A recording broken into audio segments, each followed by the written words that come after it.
Harry boils in anger as Rebecca Barry boldly denied address him as Prince on last night's documentary Tabloids On Trial, ITV, interview.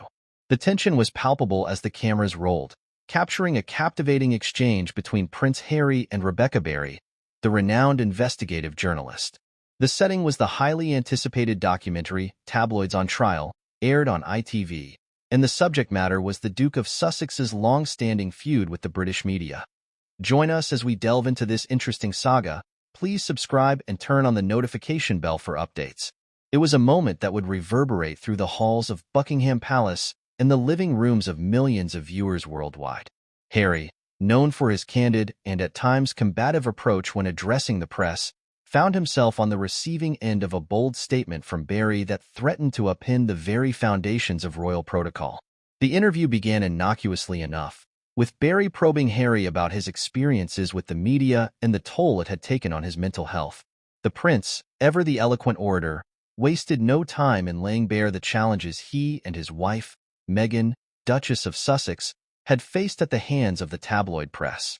However, the tide turned when Barry, in a move that left many viewers and royal watchers alike perplexed, refused to address Harry by his formal title. "Harry, I'd like to thank you for taking the time to speak with us today," she said, foregoing the customary Prince Harry or Your Royal Highness. The prince, visibly taken aback, paused momentarily before responding. "Actually, it's Prince Harry," he corrected, his brow furrowing as he sought to assert his rightful place in the royal hierarchy. Yet, Barry remained undeterred, her gaze unwavering as she continued, "I'm afraid I'll have to respectfully decline to address you as Prince. You are a public figure, and I believe it's important to maintain a certain level of formality and distance in our interaction." The room fell silent, the air thick with tension as Harry's jaw visibly tightened. The prince, known for his passionate defense of his family's traditions and the reverence with which he views his royal status, was clearly rattled by Barry's refusal to conform to the established protocols.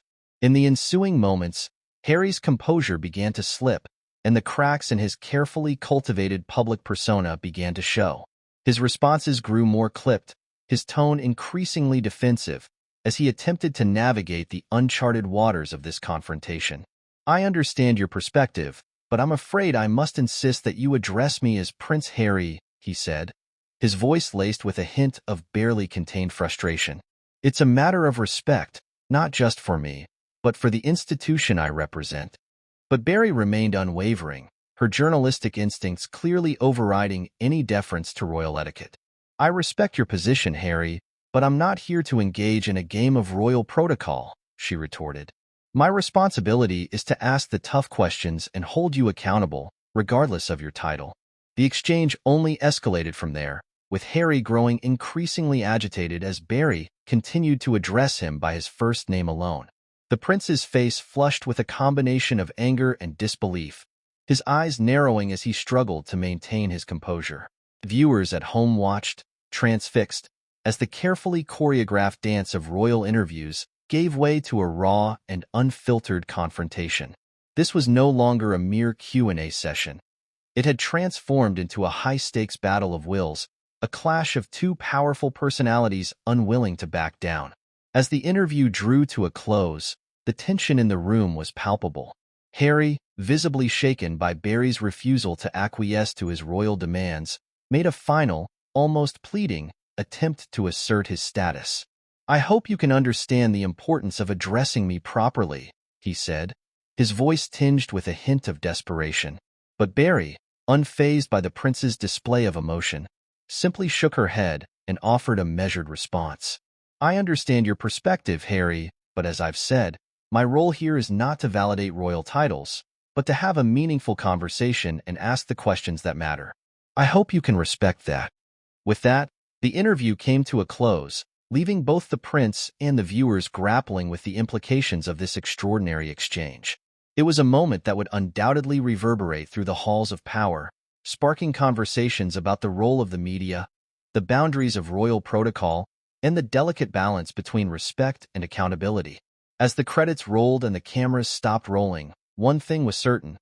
The world had witnessed a rare and captivating glimpse into the inner workings of the royal family, a moment where the trappings of tradition collided head-on with the realities of modern journalism. The reverberations of this interview would be felt for years to come, a testament to the enduring power of the written word and the ability of a single, defiant question to shake the very foundations of the monarchy.